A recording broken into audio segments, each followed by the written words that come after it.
हर दिन हमारे चिंतन में एक बात बनी रहती है। हर दिन हम एक प्रश्न से गुजरते हैं कि लोग क्या कहेंगे,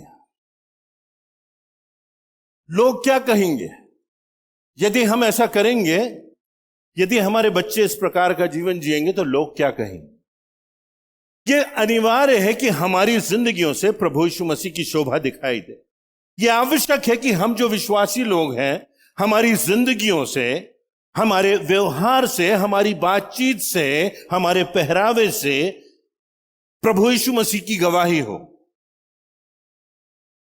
और यह बहुत आवश्यक है। इसके लिए हमको समझ चाहिए, इसके लिए हमको संतुलन चाहिए, इसके लिए हमको पवित्र आत्मा का मार्गदर्शन चाहिए। पर समस्या यहां आती है जब हमारे लिए यह बात प्रमुख हो जाती है कि लोग क्या कहेंगे बनिस्बत इस बात के कि परमेश्वर क्या कहेगा। परमेश्वर की दृष्टि में यह बात कैसी होगी? क्या जो कुछ हम कर रहे हैं, क्या परमेश्वर को ध्यान रखते हुए, उसकी प्राथमिकताओं को ध्यान रखते हुए कर रहे हैं, या इसलिए कर रहे हैं, या इसलिए नहीं कर रहे हैं कि लोग क्या कहेंगे। बचपन से हम सुनते आते हैं, ये मूवीज मत देखो, मूवी थिएटर में जाओगे लोग क्या कहेंगे। इस रेस्टोरेंट में खाना खाने मत जाओ, वहां पर बार भी है, अगर किसी ने देख लिया तो लोग क्या कहेंगे। इस ढाबे में खाना मत खाओ क्योंकि यहां ट्रक ड्राइवर्स बैठते हैं और शराब पीते हैं, लोग क्या कहेंगे। फिल्मों के गाने मत सुनो, मत बजाओ, मत गाओ। शादियों में, प्रोग्रामों में लोग क्या कहेंगे। ताश के पत्तों से मत खेलो, लोगों को पता चलेगा तो लोग क्या कहेंगे। ऐसे लोगों से बात क्यों करते हो जिनका आपराधिक चरित्र है, लोग क्या कहेंगे। ऐसे लोगों के घर क्यों जाते हो जिनके बाप दादों ने अपराध किए हैं, लोग क्या कहेंगे। ऐसे ग्लास में क्यों पानी पीते हो, क्यों कोल्ड ड्रिंक पीते हो जो शराब के पैमाने से दिखाई देते हैं, लोग क्या कहेंगे। और यह बात जरूरी है कि हमारी संवेदनशीलता बनी रहे और पवित्र आत्मा की समझ हमें प्राप्त हो कि हमारी जिंदगी की गवाही, प्रभु यीशु मसीह की गवाही, उसकी शोभा हमारे जीवन से मुखरित होती रहे। परंतु समस्या यह हो जाती है जब हमारी जिंदगी में प्राथमिक सोच हो जाता है कि लोग क्या कहेंगे बनिस्बत इसके कि परमेश्वर क्या कहेगा।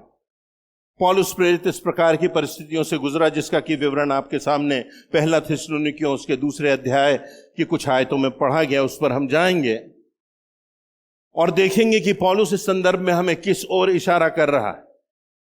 जो थिस्सलुनीकियों के विश्वासी थे वो कठिनाई से गुजर रहे थे, समस्याओं और पीड़ाओं से गुजर रहे थे और नए विश्वासी थे। और पौलुस वहां आधिकारिक ढंग से नहीं, परंतु वहां पर यह पत्र जब पौलुस लिखता है तो एक मित्र के समान, एक प्रोत्साहन देने वाले के समान, एक आत्मिक पिता के समान यह पत्र लिखता है। और इसमें उनके चिंतन को, उनके सोच को परिपक्वता की ओर ले जाता है, अपनी जिंदगी का उदाहरण देते हुए और अपने संबंध में अपने उद्देश्य का उदाहरण देते हुए वो कुछ बातें हमसे कहता है। यूहन्ना रचित सुसमाचार उसके 12वें अध्याय की 42वीं और 43वीं आयतों में यहां पर लिखा है, फिर अधिकारियों में से बहुतों ने उस पर विश्वास किया। अधिकारियों में से बहुतेरों ने उस पर अर्थात प्रभु यीशु मसीह पर विश्वास किया, परंतु फरीसियों के कारण वे अंगीकार नहीं कर रहे थे कि कहीं ऐसा ना हो कि वे आराधनालयों से निकाले जाएं। उनको तो परमेश्वर की प्रशंसा से अधिक मनुष्यों की प्रशंसा अधिक प्रिय लगती थी। उन्होंने विश्वास तो किया पर अंगीकार नहीं किया क्योंकि फरीसियों का डर था कि ये हमारे साथ कैसा व्यवहार करेंगे।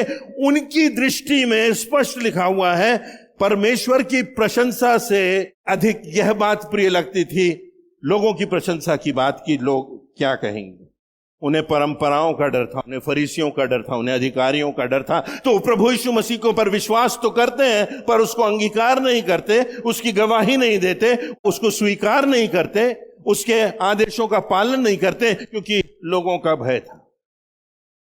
अब यहां जब पौलुस थिस्सलुनीकियों के विश्वासियों को यह पत्र लिख रहा है, तो यहां पर जो पौलुस की स्थिति है वो अपनी स्थिति का वर्णन कर रहा है।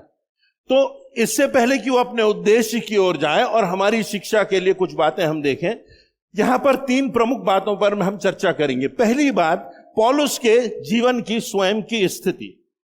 वो लिखता है पहला थिस्सलुनीकियों उसका 2 अध्याय और उसकी 1-2 आयतों में, भाइयों तुम स्वयं ही जानते हो कि तुम्हारे पास हमारा आना व्यर्थ नहीं हुआ, पर तुम जानते हो कि फिलिप्पी में दुख उठाने और दुर्व्यवहार सहने के बाद भी हमें अपने परमेश्वर में ऐसा साहस प्राप्त हुआ कि घोर विरोध होते हुए भी हम तुम्हें परमेश्वर का सुसमाचार सुनाते रहे। तो पौलुस जाता है और उसका विरोध होता है, उसकी जान खतरे में पड़ जाती है और वहां से वो थिस्सलुनीके से बिरिया को चला जाता है। और जब थिस्सलुनीकी के लोगों ने जो उसका विरोध करते थे, वहां के लोगों को पता चला कि पौलुस बिरिया को चला गया है, तो पौलुस का पीछा करते हुए बिरिया को जाते हैं और बिरिया में जाकर के समस्या पैदा करते हैं और लगभग राइट की स्थिति आ जाती है। वहां पर बहुत भयंकर एक विद्रोह की स्थिति बनती है और तब फिर पौलुस को एथेंस शहर में भाग के जाना पड़ता है, उसको एथेंस में ले जाया जाना पड़ता है। और तब उसको इस बात का भी एहसास होता है कि जहां वो गया है, जहां प्रचार किया है, जहां कलीसिया की स्थापना की है, वहां के लोग भी उसकी आलोचना कर रहे हैं। गलत आरोप अपनी कलीसिया के, अपने लोग, और जब अपने ही लोगों की से आलोचना हमको मिलती है, अपने ही परिवार में इस प्रकार के प्रश्न उठाए जाते हैं जिनको हम अपना समझते हैं, उनसे पीड़ा मिलती है, तो व्यक्ति को पीड़ा होती है, अगुओं को पीड़ा होती है, लोगों को पीड़ा होती है। अच्छाई का बदला जब बुराई से मिलता है, अपने लोग आरोप लगाते हैं, झूठा विरोध करते हैं। क्रिकेट की टीम को देख लीजिए, कोई टीम है 10 मैच एक श्रृंखला में जीत गई है, जय जयकार के लोग नारे लगा रहे हैं, और एक मैच हार गए और जब लौट करके आए तो एयरपोर्ट पे सड़े गले उन पर फल फेंके जाते हैं, पत्थर फेंके जाते हैं और उनकी जान खतरे में आ जाती है। कुछ लोग ऐसे होते हैं जिंदगी में, मैं पहले भी कह चुका हूं, अपने अनुभव से कह रहा हूं, कि आप उनके लिए आसमान के चांद और सितारे भी ला करके उनके चरणों में सजा करके डाल दें तो उनके हृदय में आपके प्रति कभी अच्छी भावना जन्म नहीं लेगी। तो पौलुस कहता है कि जहां भी वो गया वहां पीड़ा सही, वहां पथरवाह उस पर किया गया, किस परिस्थिति में, परंतु उसके बावजूद, अपनी पीड़ाओं के बावजूद, अपने विरोध के बावजूद उसने प्रचार करना नहीं छोड़ा, उसने लोगों को प्रोत्साहित करना नहीं छोड़ा, उसने विश्वासियों को परिपक्वता में बढ़ाना नहीं छोड़ा। वो अपना कार्य निरंतर करता गया और इस बात की चिंता नहीं की कि लोग क्या कहेंगे, क्योंकि पौलुस के लिए हर परिस्थिति में यह बात प्रमुख थी, प्राथमिक थी कि परमेश्वर की दृष्टि में वो क्या सही कर रहा है, उसका कार्य सही है, और इसलिए वो प्रचार करता हुआ अपने जीवन के अंतिम समय तक चला जाता है। पतरस का उदाहरण हमको देखने को मिलता है। प्रभु यीशु मसीह को क्रूस पर चढ़ाने के पहले वो भीड़ के साथ मिल गया, भीड़ के साथ बैठ गया, लोगों के साथ बैठ गया, उनके साथ आग जली हुई थी, वो आग तापने लगा, और तब ऐसे घटनाक्रम होते हैं। और 3 बार पतरस कहता है मैं तो इस व्यक्ति को जानता ही नहीं। वो भीड़ के साथ मिल जाता है क्योंकि उसे इस बात की चिंता है कि लोग क्या कहेंगे, लोग क्या करेंगे, इस बात की चिंता नहीं है कि प्रभु यीशु मसीह क्या कहेगा। प्रभु यीशु मसीह किस बात को सोच रहा है, परमेश्वर की दृष्टि में क्या उचित है, कहां हमको स्टैंड लेना है, कहां हमको दृढ़ता से, साहस से, निर्भीकता से खड़े होना है। परंतु पतरस के जीवन में यह बात प्रमुख हो जाती है कि लोग क्या कहेंगे, और तब वो समझौता कर लेता है, तब वो लोगों को खुश करने के लिए प्रभु यीशु मसीह को पहचानने से भी इनकार कर देता है। पिलातुस है, न्यायासन पर बैठा हुआ है, उसको मालूम है कि प्रभु यीशु मसीह निष्कलंक है, निर्दोष है, पत्नी भी समाचार भेजती है, उसको सब प्रकार की बातें मालूम है, परंतु लोगों को खुश करने के लिए, भीड़ के नारों को सुनते हुए उसके मन में यह बात है कि लोग क्या कहेंगे, परमेश्वर की दृष्टि में क्या होगा, इस बात की उसको चिंता नहीं। और इसलिए हम देखते हैं कि वो अन्याय कर देता है। प्रभु यीशु मसीह के साथ अन्याय होता है। और पौलुस जब लिखता है कलीसिया को, पहला थिस्सलुनीकियों उसके 2 अध्याय में, यदि आप उसकी प्राथमिक आयतों को पढ़ेंगे तो हम कुछ बातों को पाते हैं। जब वो परमेश्वर के रास्ते पर चलता है, जब वो इस बात की ओर अपनी जिंदगी को फोकस कर लेता है कि मुझे वही करना है जिसके लिए परमेश्वर ने मुझे बुलाया है, जो मेरी सेवकाई है उसमें मुझे लगे रहना है, तो अगर आप देखेंगे तो पहला थिस्सलुनीकियों उसका 2 अध्याय में हम हैं, उसकी 3 आयत, वहां पर लिखा है, क्योंकि हमारा उपदेश ना तो भ्रम, ना अशुद्धता, ना छल के साथ है।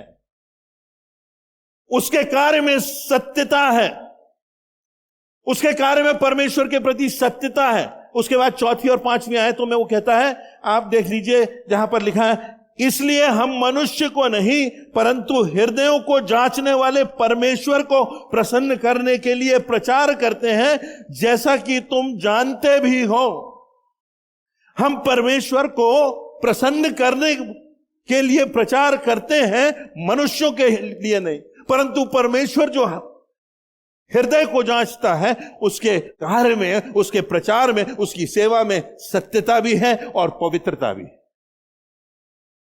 उसके बाद अगर हम 9वीं और 10वीं आयतों में चले जाते हैं, पहला थिस्सलुनीकियों 2 अध्याय की 9वीं और 10वीं आयतों की बात करें तो वो लिखता है कि भाइयों, तुम्हें हमारा परिश्रम और कष्ट स्मरण होगा कि तुम में से किसी पर बोझ न बनने के अभिप्राय से कैसे रात दिन काम धंधा करके तुम्हें परमेश्वर का हमने सुसमाचार सुनाया है। तुम इस बात के गवाह हो, और वैसे ही परमेश्वर भी, कि हमने तुम विश्वासियों के साथ पवित्रता, धार्मिकता और निर्दोषता का व्यवहार किया है। हमने प्रचार जो किया है, हमने जो कार्य किया है, उसमें सत्यता भी है, उसमें पवित्रता भी है और उसमें परिश्रम भी है।